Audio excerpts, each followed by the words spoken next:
lẹ́yìn òjì mo kí gbogbo yín káàbọ̀ sí orí ìkànnì Mufty.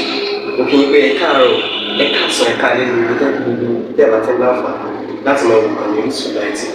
Àjíjẹ ara yóò máa jẹun, Ọlọ́run ní fẹ́ ṣọṣẹ́ gbogbo wa. Ojú tẹ̀ fún wò wá àti títẹ̀ fún wò wá kò sì ní fọ́nà ṣe ẹ ṣeun. Mufty TV #1 Islamic channel jẹ́ ìkànnì tí ó wà fún oríṣiríṣi wáàsí àti ọ̀rọ̀ ẹ̀sìn látọ̀dọ̀ ọ̀pọ̀lọpọ̀ àwọn àfáà ńláńlá jàǹkàjàǹkà tí wọ́n mọ̀ máa ṣàlàyé ọ̀rọ̀ nípa ẹ̀sìn wa. Ní báyìí, ẹ bá mi subscribe sórí Mufty TV kí ẹ̀yin máa jẹ́ ọ̀pọ̀lọpọ̀ gbádùn àwọn fídíò táwọn fi síbẹ̀ lónìí ọ̀rọ̀. Ẹ bá mi like kí ẹ sì bá mi subscribe, ẹ bá mi share kí ẹ bá mi comment sórí àwọn fídíò ìṣẹ̀lẹ̀ ẹ̀ẹ́dẹ̀ẹ́dẹ̀ sí i. Wá ní wáàsí tí gbogbo afẹ́ mú lọ lé tó bá ní wọ́n ní lábájọ́ wáàsí. Kí ni wáàsí tó ṣe? Àkọ́kọ́ ni pé Mawlidi Rasul. Ọ̀kan nínú àwọn ńlá akáyì. Ó ní màá zulimu ìsiraki nuru wiladati wàlá hajabun fallaylu bizubu'i yurzihimun. Wàlá hajabun fallaylu bizubu'i yurzihimun.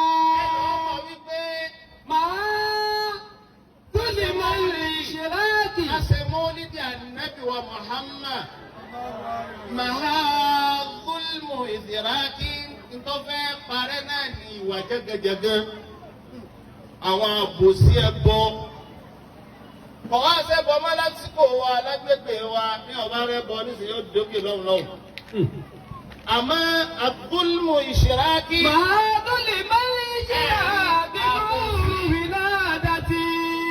ìṣiraki ìmọ̀lẹ̀ tí wọ́n bí Ànábì màá ń tọ́wọ́ parẹ́ náà ní fúlmù ìṣìrákí gbogbo tí jókùnkùn ìwà òkùnkùn ọ̀rọ̀ òkùnkùn mùnáfìkì jàǹbá ìkìdí ká má fẹ́ dáadáa fún yàn kí dáadáa wà lọ́wọ́ èèyàn ká fẹ́ ó bàjẹ́ òwòrè tí ń bẹ lọ́dọ̀ ẹnìkan ó bá bàjẹ́ kò lè di tiẹ̀ ntí Mawlidi Ànábì wa màá náà nù wọ́n fẹ́ pa gbogbo ntí jẹ́ àárẹ̀ ọkàn àárẹ̀ ọpọlọ àárẹ̀ ròrí àárẹ̀ sísọ àárẹ̀ mímu àárẹ̀ jíjẹ àárẹ̀ lílọ bíbọ̀ àárẹ̀ ìbára wa lò náà máa ha.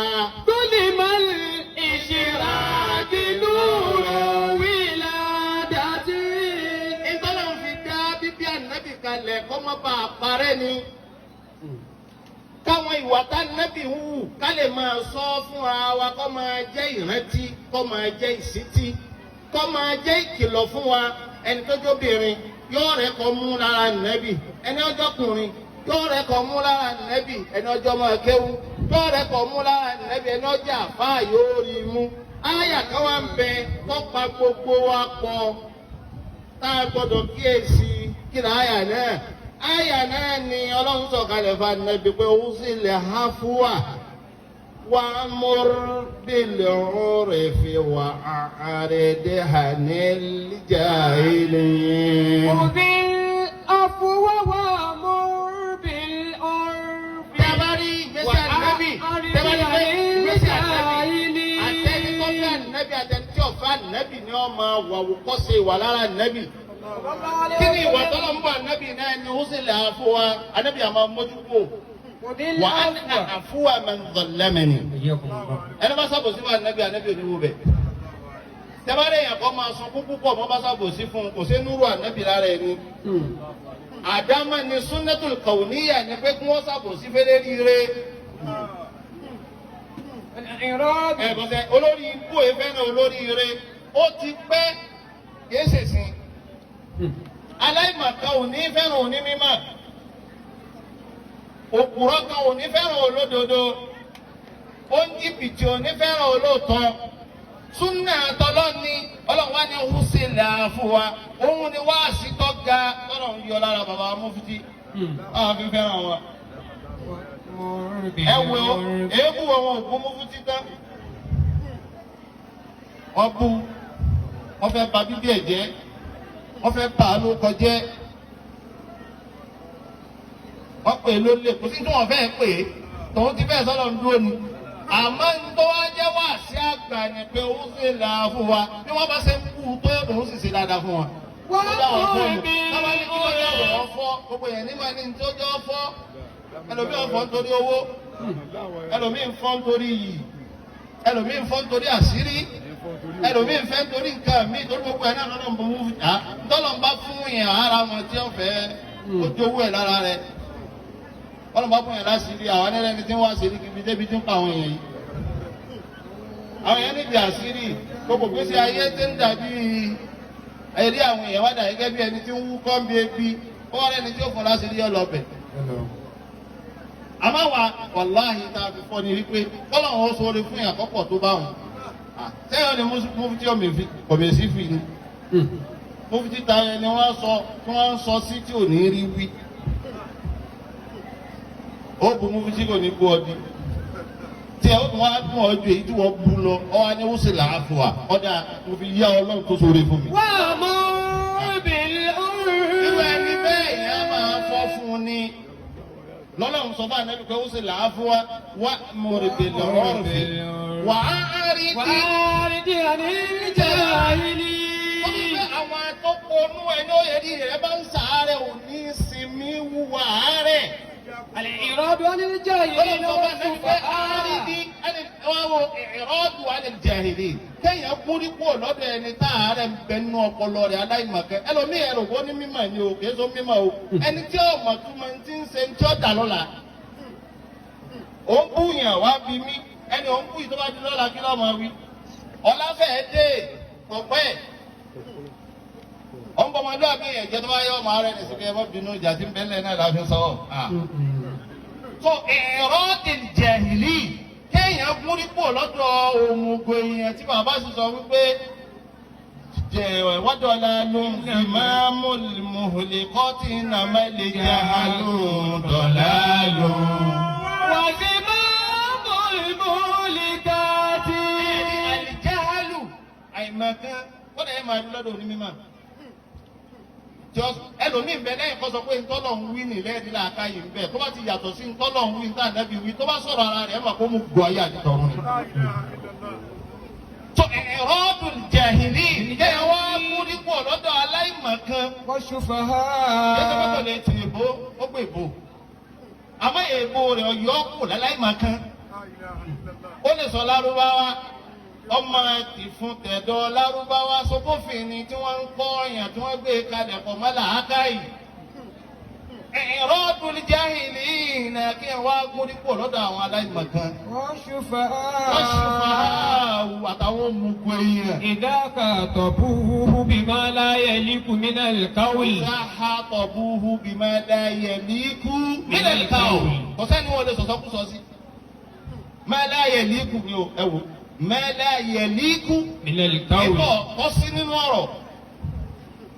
ẹlòmíì tí ń bú bàbá ẹlòmíì ní sábà bíi pé kí ni lábájá ṣe fún ọkùnrin tí ó wí. kéèyàn ẹlòmíì ló ní lábájá kọ̀ mọ́ nǹkan kan bẹ́ẹ̀ bá gbé fátì àkàlẹ̀ kò lè wọ́n kí ló ṣe fún ọ kò sí tí ó wí. àwọn ilé ìwọ́ fátì àti ṣe wá bàbá Mufty ṣe wá síbẹ̀ ní lọ́dọ̀ ọlọ́nkẹ́mi ẹ̀gán kò mẹ́ o ọ̀dà fẹ̀gàn kún gan. bọ́ọ̀lù wọ́n tó wí bọ́ọ̀lù ọ̀fẹ́ sọ tó dáa tó lè dáa jù báwọn lọ. tẹ́lẹ̀ yìí náà ń sọ̀rọ̀ àwọn èèyàn ń gbọ́. bí ọba pẹ̀kẹ̀ èèyàn kí pé kọ́ pẹ̀kẹ̀ òdodo nǹkan àrò làákìnnù bí a bá ní bàyánù ọlọ́pàá Mufty o ẹgbàgbé ẹ̀. ṣé gbogbo èèyàn wá ló pònú ni gbogbo èèyàn ní aláìmọ̀kan gbogbo èèyàn ní ọ̀dà kan mà bẹ́ẹ̀ tí ó wí ìhun làwọn yóò fi máa fọ́ fún un ẹ̀ ń pèrò sọ́kọ̀ ni. tó ìrọ́dù jẹ ìlínà wọ ṣùfàhà kí ẹ̀ kú ní kó bọ́lá bá sànú èèyàn bó ti sànú Mufty o bó ti sànú ànábì rẹ nu. sallallahu alaihi wasallam. ọ ní ìrọ́dù ọlọ́wọ́ sọ fún ànábì pé bá a ṣe kí ọ tó fabima rahmatin minallahi linta lahum walau kunta faddan ghalidhal qalbi lanfaddu min hawlik. bí Mufty bá ṣe lóun máa fèsì bígbà tó fẹ́ máa léèyàn kó lára rẹ̀ ni. àìfèsì mú kára àwọn èèyàn fi ń àbúwájá ni. iyì wọn pọ̀ káàkiri. خاطبوه بما لا يليق من القول الجاهلين. الإعراض عن الجاهلين wọ́n kú والسفهاء nínú tọ́nà tó bá dábì ní pé àwọn òkòlù yìí dáwọn lókè.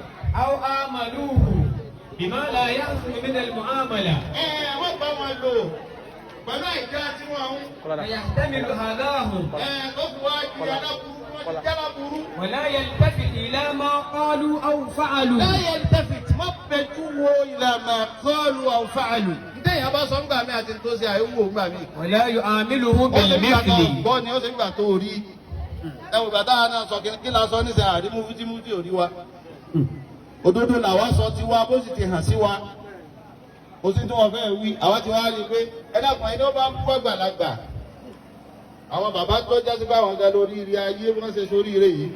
yóò máa fìyàn lẹ́nu pé kọ́ lálàsí wọn ká là wá dá ní kẹ́nìkan má lálàsí wa. حياكم الله ṣé lálàsí òun ní wọ́n dá fún wa ni? ó stọ́ọ̀bù owó ni àbó stọ́ọ̀bù yìí àbó stọ́ọ̀bù tá à ń ṣe ẹ̀rọ́ọ̀tù ni. ó bá dáa fún yàn tán yẹn máa wọ aláìmọ̀kan ni pé gbọ́ sọ́hun táwọn bàtà rẹ̀ jẹ́. ìdí ń dùn wá nísìnyí pé ẹlòmíín bá tọ́mọ rẹ̀ jẹ́ nísìnyí kó sì mà. ntí wọ́n ń sọ ntí wọ́n ń ṣe ilé ànábì máa wo bẹ̀. ولا يعامله بالمثل mo wọ́n náà máa dàbí wọn. ولا يمتنع عن مقابلتهم بعدها بالإحسان والعدل má ṣe mùkábálà pẹ̀lú wọn. dáadáa ni wọ́n máa ṣe ó bú mi ń bu ó bú yá mi ẹ̀rí mi àwọn fẹ́ fèsì wọn ni mi ò ní bẹ́ẹ̀ nìkan jẹ́. ṣé ìwọ́n á bá ìdá tí wọ́n ń ṣe ni. mi ò ṣe bàjẹ́ ni. ẹgbẹ̀rún èèyàn rí iná sáwọn èèyàn lára wọn tó wọ́n ń jẹun tá à ń gbọ́ báyìí tá à ń rí fọ́ìsì wọn bẹ lọ́wọ́ mi bá mú o. mo rí pé láwájá ẹ fẹ́ kú ẹ ṣàdúrà ẹ ṣe sàárà kí lẹ bá débi ebi dáwà lẹ́lẹ́ ń ṣe sínú dáwà lè yí wá. irọ́ gbogbo ẹ káfẹ́ràn sẹ́nu káwá àbí wọ́n máa wí. káwá àti irọ́ gbogbo ẹ. kí làbúrò èèyàn kan tó ṣe ọ̀tọ̀ ọ̀sọ̀ tẹ́gbẹ̀rún rò sí lára rẹ̀ àmọ́ bí yẹn bá ní làákà inú àtàwọn tì bí bàbá Mufty bí yẹn bá jẹ Mufty ìlú ó ti láyé bóòlù ẹkùn tẹ ní gbéjà rẹ̀ síbẹ̀. امتثالا لأمر ṣé ìgbà ربه lómi náà nù èyí ń sì ti kọjá ọlọ́mọ pa ni. tú bóun dòkó mbẹ́ wọn lè lé lómi pé dìde mbẹ́ wọn sáyé rẹ̀ o sí nínú àwọn àyímọ̀ Ìlọrin. والعفو وأمر بالعرف وأعرض عن الجاهلين. ọlọ́pàá sọ́dọ̀ nẹ́bí inú wà tá a fẹ́ kọ́ lára nẹ́bí ni wọ́n náà ló mú gàn lé yín. Kóbi àfùwà. àwọn bẹ̀ ó bá dáa fún ọ̀tá àwọn wò pé ìyá kan fẹ́ràn rẹ̀ ìyàwó ni ọ̀fẹ́ràn rẹ̀ kò lè fẹ́ràn rẹ̀ torí kò dáa fóun. Kóbi àfùwà. ẹ bọ́sẹ̀ ẹni tí ọ̀dá fún bí yín ò lè fẹ́ràn yín. Kóbi àfùwà. ẹni tó sọ rè pé méjì ẹ ọ̀kan ní gbégi wọ́n tó ní mẹ́ta yóò kàn ọ́ pàṣẹ òsì oníṣẹ́ wọn ọlọ́gba màdámàdá ni. Kóbi àfùwà. wọn ò ní bàtà méjì wọ́n ní mẹ́jọ ọ́nì ò ní bínú yóò bínú wọ́n wà ní kíkà tó orí ní. ọ̀bọ̀sẹ̀ ó wé gẹ́lẹ̀ èdè ẹlẹ́gàn dàrú. àwọn fìlà bẹ́ẹ̀ náà ń bẹ̀ kí lè má wo bẹ̀. Mufty wa jẹni tó dé agbádá má wo bẹ̀. ìjọ wọn tó nísinmi nu wọn làwọn máa fèsì kan ní. Kóbi àfùwà wà mọ́ ok ǹjẹ́ sọ fún yẹn ni pé dákun ṣe sùúrù òun ká ti wá bọ́ra ẹ̀ ń sùúrù. kí ni kálukú òwú nísìnyí wọ́n gbẹnu dákẹ́ ni. wọ́n máa wá ṣàdúrà ìdáyà. tó ọlọ́run sọ bẹ́ẹ̀ fáàlì nẹ́bí. وأعرض عن الجاهلين امتثالا لأمر ربه. فأمر الله تعالى في هذه الآية الجليلة أن يقابل الجاهل بالإعراض عنه وعدم مقابلة جاهله بجهل مثله. ọlọ́run kọ́ fáàlì nẹ́bí ni àyà wọn lọ́ọ́ fi pọ̀ ni pé mọ́dàbí mọ̀nàfíkì mọ́dàbí òkúrọ́ ẹni tó bá fẹ́ báyà jẹ́ òkúrọ́.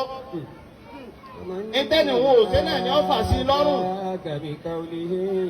ọwọ́ bẹ̀ ọba tó wá fún wa ọjọ́ ti lọ tó fún wa nígbà fún wa lọ́rọ̀ fún wa níṣe káàfin ní ewo bẹ̀ táwọn fi fẹ́ràn Mufty lèmi sọ yìí o àìwo bẹ̀ ń lọ́jà fọ́. ọwọ́ bẹ̀ ọlọ́run náà sì ń kẹ́ wọn sí i yóò sì máa bù sí náà ní kò ní ká. níta rò pé òní da àwọn yóò da. Àmín. níta rò bí òní tán yóò tán. níta rò bí òní parí ó parí. ó parí. kí làwọn ó sì ń bí kọ́ mọ́ parí sí kí lọ́ fẹ́ gbà mẹ́. òsì táwọn olórí ikú mi fi ń ṣe bẹ́ẹ̀ táwọn ń jẹ ni àwọn ń jẹ ajẹ nídìí màdàrú ni. ẹ̀wọ̀n olókọ̀ kankan tó fẹ́ ta. wọ́n fẹ́ gba yìí wọ́n fẹ́ máa ṣe wáàsí pé àfàwọ̀ ọ̀rá yẹ ẹjọ́ rán wa níta wà lè fi da wáàsí ní ká bẹ nìkan jẹ́ ká lálà sí ọmọ ṣé ká ádámù kan làwọn fi máa gba wáàsí ọ́ ni ọ̀nà lónìí onípadà lọ́mọ náà ni nínú kórè ọmọ lè jáde mọ́ àbí kọ́sẹ̀ kọ́ lábùkù pé àárọ̀ ọmọ ìyá ṣe tọ́lọ́run tààrà ni tọ́lọ́run tààrà ló ń ṣe iye lórí mẹ́tẹ̀ẹ̀sẹ̀ ojú ọ̀nà lọ́wọ́ wọ́n parọ́ wọ́n ṣòfófó wọ́n sì jàmbá bí ọ wà yìí ó pé ọ ọlọ́jọ́ máa pé ọ lọ subhana rabbika rabbil izzati amma yasifun salamun ala al mursalin walhamdulillahi rabbil alamin.